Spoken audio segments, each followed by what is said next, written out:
Billionaire Elon Musk is the latest celebrity being called out for his connection to Sean Diddy Combs. As the music mogul turned inmate sits behind bars in a federal detention center in New York, investigators are looking into who knew what and when.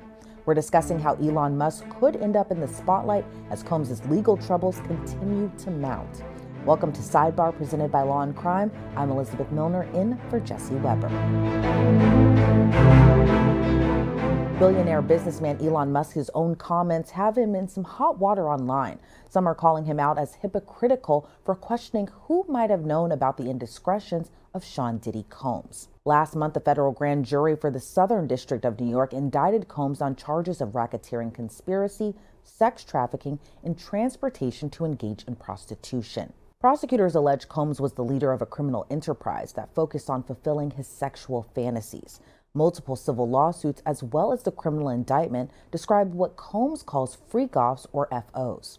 In Cassie Ventura's multi-million-dollar lawsuit, which Combs settled the day after it was filed, Ventura described the freak-offs as sex sessions that would often last for several hours. They required intensive preparation, including setting up a room in Combs' home or hotel with lighting and lubricant, bringing in commercial sex workers, and procuring and administrating drugs to the people allegedly being forced to participate. There's a chance more charges could be filed down the line, but for the time being, Combs is locked up in Brooklyn, New York with no bail. Two different judges decided to deny Combs' request to be released until trial. His legal team had offered up $50 million as collateral, even planning to leverage Combs' multi-million-dollar Miami mansion. But the judges denied it, citing evidence that the music mogul may have been involved in witness tampering and determining he may be a flight risk. Plus, the legal action being taken against Combs isn't slowing down. We told you on an episode of Sidebar earlier this week that Texas attorney Tony Buzbee plans to pursue legal action against Combs on behalf of more than 100 victims. More than 24 of those future plaintiffs say they were minors when Combs allegedly assaulted them. During a press conference, Buzbee told reporters that he's not just planning to name Combs as a defendant. The wall of silence has now been broken, and victims are coming forward. Our team has had, at this point, more than 3,285 individuals contact us, with people claiming to have been victimized by Sean Combs. After vetting, we now represent 120 individuals who intend to bring civil claims in civil court against Sean Diddy Combs, as well as claims against many other individuals and entities that we will name as defendants as we file these individual cases. I expect that through this process, many powerful people will be exposed. Many dirty secrets will be revealed. We know what we are potentially up against. And as is always the case in situations like this, when a celebrity is involved, people can be downright mean and nasty. You'll be shocked at the length fans will go, no matter the evidence to the contrary, to defend celebrities they love. I mean, there's a reason for this word fans. They're fanatics. I've personally already been threatened multiple times on social media. And when I agreed to pursue this, I expected as much. This isn't my first rodeo. But victims who step forward to have their voices heard should not be subjected to that kind of conduct. They should not be targeted. In response to Buzbee's news conference, Erica Wolf, an attorney for Combs, released this statement, writing, quote, "Mr. Combs emphatically and categorically denies as false and defamatory any claim that he sexually abused anyone, including minors. He looks forward to proving his innocence and vindicating himself in court, where the truth will be established based on evidence, not speculation," end quote. As we learn more about Combs' behind-the-scenes behavior, which has apparently been going on for decades, many people are questioning his relationships with A-list celebrities in the music industry, fashion world, and entertainment business. We recently looked at his connections to Usher, Justin Bieber, Meek Mill, and Ellen DeGeneres. You can check out those episodes over on the Law and Crime YouTube channel.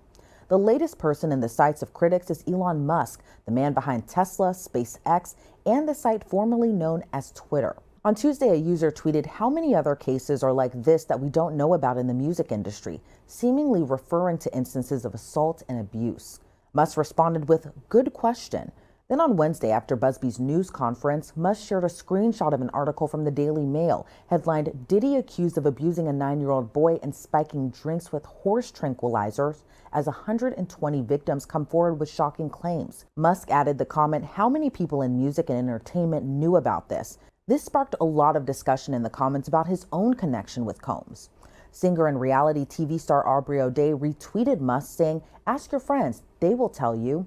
O'Day has been a vocal critic for Combs for many years, since her days on the reality TV show Making the Band in the early 2000s. On the show, Combs had groups compete to be a part of his label Bad Boy Records. O'Day was a member of the girl group Danity Kane. She claims Combs was abusive not only on the show, but for years afterward.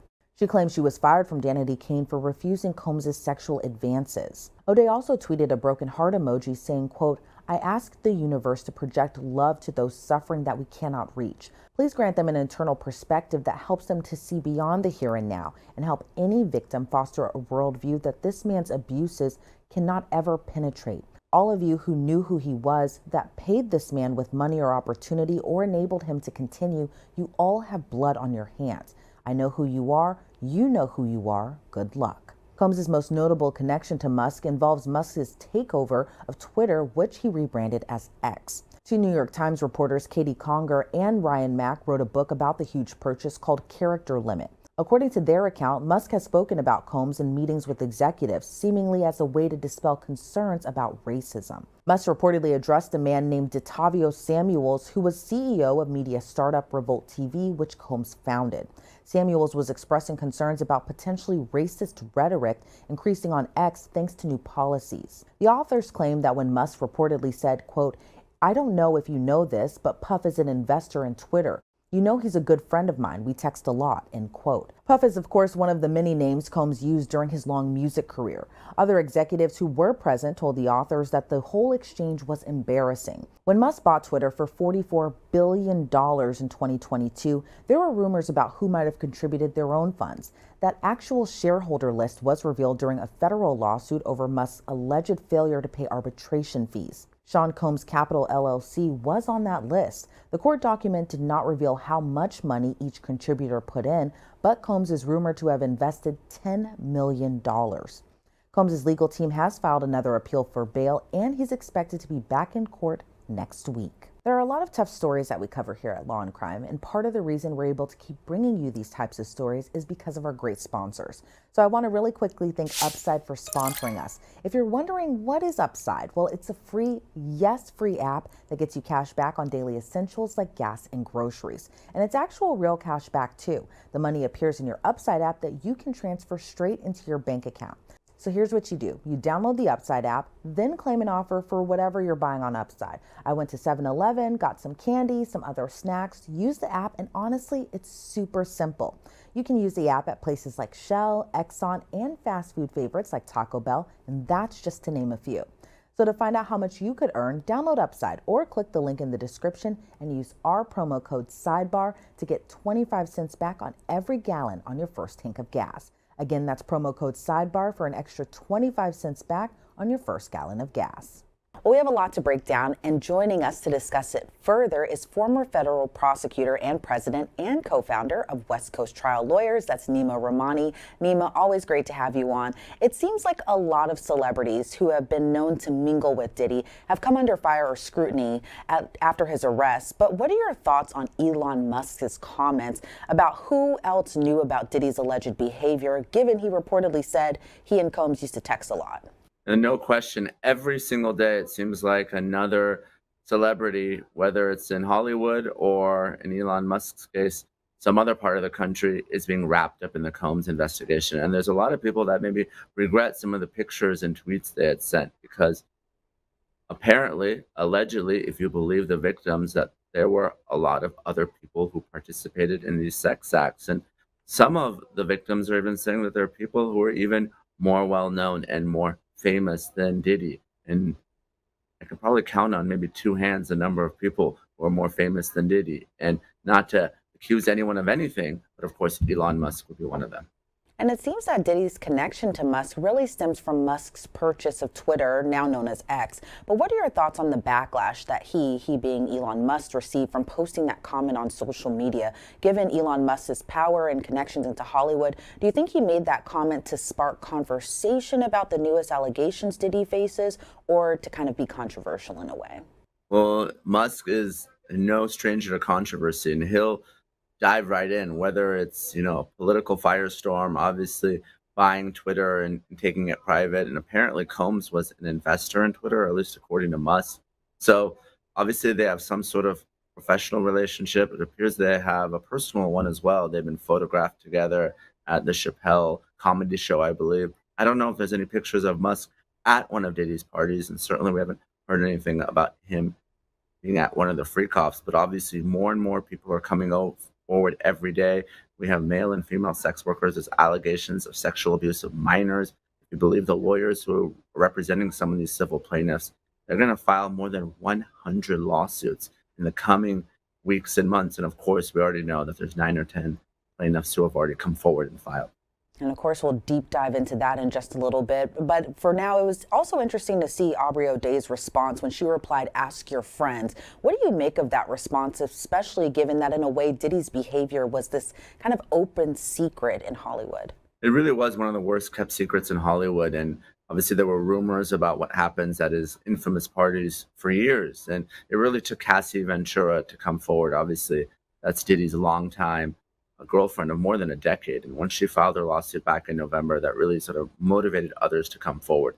With respect to O'Day, obviously she's been critical of, obviously Diddy and Musk's relationship. But whenever you have someone in the industry who's coming out and making these allegations, you really have to start investigating. If you're law enforcement, say like, what does O'Day know? What do others know? Who else was there? Because we've all seen the videos. We've all seen the photographs. Of course, the worst video being the 2016 beating of Cassie, but we've all seen lots of pictures of folks who were at Diddy's parties. So whether they were participants or mere witnesses, I think they'll have a lot to say in this case. In your opinion, do a lot of the big names who either had prior personal or even business relationships with Combs need to be worried right now? No question. If I were someone who had, especially any type of personal relationship with Diddy, even if I was at one of Diddy's parties, I would be talking to a lawyer. Obviously, if they were participants in the freak-offs and the sex acts, especially if we're talking about acts involving minors, there's significant criminal exposure. There's mandatory minimums for the sex trafficking. But even if you're a witness, I would potentially be concerned. You may be dragged into a very public trial. We know that this case is unlikely to resolve. Diddy's likely going to push this case all the way to trial because there's really no deal to be had. So if you're a celebrity and you were even at say you were just at one of Diddy's parties, but you didn't participate in the sex act, you still may be a witness because there are allegations that the sex workers at the white parties had to wear black. So maybe that's something that you observed. Maybe you can corroborate some of the stories of the other victims and witnesses who are testifying. So we know that given the high likelihood that this case will move forward, the fact that there's been a lot of civil lawsuits, we're looking at a lot of trials and a lot of potential witnesses. So those celebrities should be talking to a lawyer right now. And I think a lot of people may see Diddy's arrest as kind of the start of the fall on the music industry in Hollywood, that being that they think a lot of others will get exposed, that we were just kind of discussing a little bit. But in this case, do you see that happening, that a lot of people might, end up, I know you had just mentioned that you think that a lot of witnesses to his parties and stuff like that might be called into court, but do you see this kind of fall on Hollywood happening in the wake of Diddy's arrest? Frankly, I thought we were going to see more in the indictment that was unsealed by the Southern District of New York, because so much time had passed. The lawsuit was filed by Cassie in November. The raids happened of Diddy's homes in March. The video of the beating was released by CNN in May. And now we're in October. It's almost a year later. And I expected some other individuals to be indicted, at least named in civil lawsuits, because so much time had passed. But perhaps people are taking a really cautious approach. I can see that from prosecutors at the U.S. Attorney's Office in Manhattan. They've taken a actually very similar cautious approach. In the Mayor Eric Adams indictment, they haven't really charged all the other participants in that conspiracy. So maybe they want to just the targeted focus on Combs. But there has been a lot of criticism, like you said, of the music industry and obviously the entertainment industry with Weinstein and others. They did have their Me Too moment, but I certainly wouldn't want this to be another Epstein type situation where maybe individuals who were allegedly participating in the acts don't face the justice that they should. And with new attorneys being added to Diddy's version of an O.J. Simpson-like defense dream team, they're kind of pushing for his appeal, to appeal his detention order, I should say. Do you see that being successful the third time around? I think it's unlikely. And obviously, we know that Diddy has essentially unlimited means. He's reportedly worth $1 billion. Even if he's taken a hit, he's well into the hundreds of millions of dollars. So he's going to have the best and probably one of the largest teams of defense attorneys that we've seen in recent memory, because there's really a huge challenge here if you're Diddy's lawyers, not just with respect to bond, but just every day, to the extent that more witnesses and victims come forward. It's very hard to argue that these sex acts were consensual. That's what Diddy's lawyers have said publicly, that yes, they happened. They weren't necessarily these large orgies or anything like that. There were threesomes and they were all consensual, and that's what the freak-offs were. Well, if you have hundreds of individuals who are telling a different story of physical and sexual violence, that's difficult to overcome. Now, with respect to bond, these crimes do carry a presumption of detention, and Diddy is looking at decades in federal prison. Now, I know his lawyers had a very creative bond package, a $50 million bond with round-the-clock surveillance by former law enforcement, cameras in the house, a visitor log, no cell phone, no internet. But the question I have, and the question the Second Circuit Court of Appeals is going to have when they look at this detention order, is any other criminal defendant would be detained if they were facing these types of racketeering and sex trafficking charges. Why should Combs be treated any differently because of his fame and his wealth? So I expect the Second Circuit, that three-judge appellate panel, to affirm the detention order by Judge Carter in this case. And like you had just mentioned previously in this interview and previously when we had spoke, that you had said that the indictment was underwhelming. Given the latest wave of accusations, that being more than the 100 alleged sexual assault victims in Texas, some including minors, do you see a superseding indictment coming in Diddy's case? I do, especially if those 25 minor victims are credible.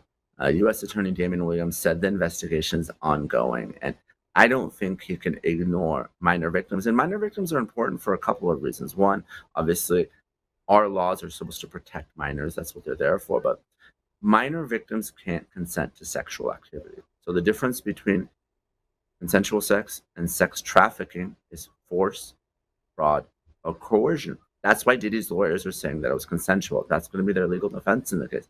But because minors can't consent, there's really no defense there unless Diddy's going to argue that sexual contact didn't happen at all, that it wasn't him, or they're lying.